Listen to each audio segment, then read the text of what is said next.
तनी गाड़िया बोलो ना हो गजा चिलम बाबा के दवाई है जिया जिया बिहार के वीर भांग धतूरा और बीड़ी सलाई है छाजा एकदम छाजा खैब बूटी खाटी तबे नु भक फाटी लेवाड़ मार दो एकदम लागे गरमी तो नमवे मलाई हवे जियो जियो कैसन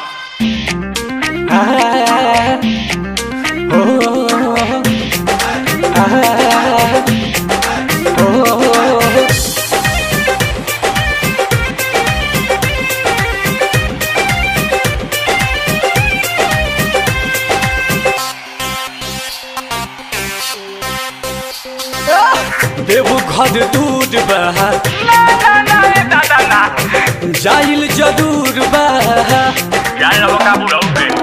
देवो घर दूर बहा जाइल जरूर बहा शिवाजी पजलवा जो चढ़ जाई हो शिवाजी पजलवा जो चढ़ जाई हो ऐसे उठई बहुत जदी कहाँ बन हाय हाय हाय हाय ऐसे उठई बहुत जदी कहाँ बन देही के पावर बढ़ जाई हो ऐसे उठई बहुत जदी कहाँ बन देही के पावर बढ़ जाई हो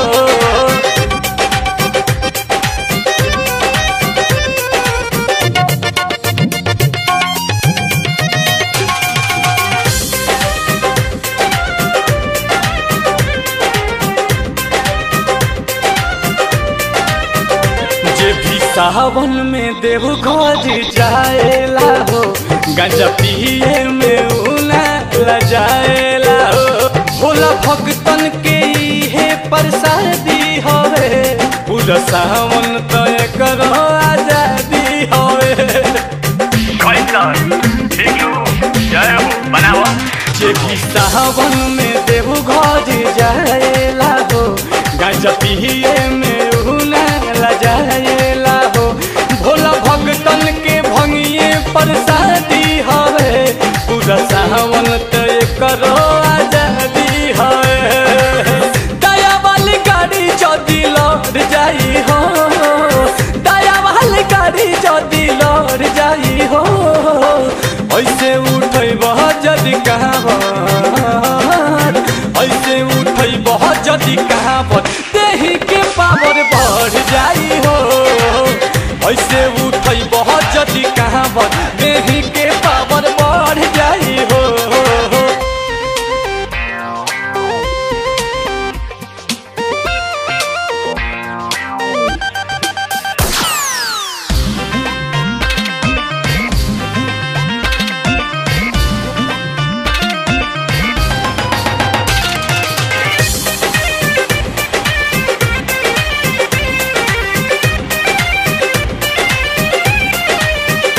संजय साहचो में सावन सुहावन होला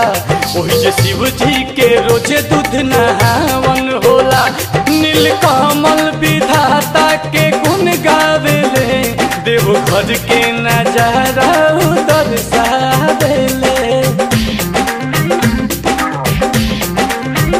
राजेश साहचो में सावन सुहावन होला वही जे शिव जी के रोजो दूध नहावन होला नीलकमल विधाता के गुण गावेले देव घर के नजारा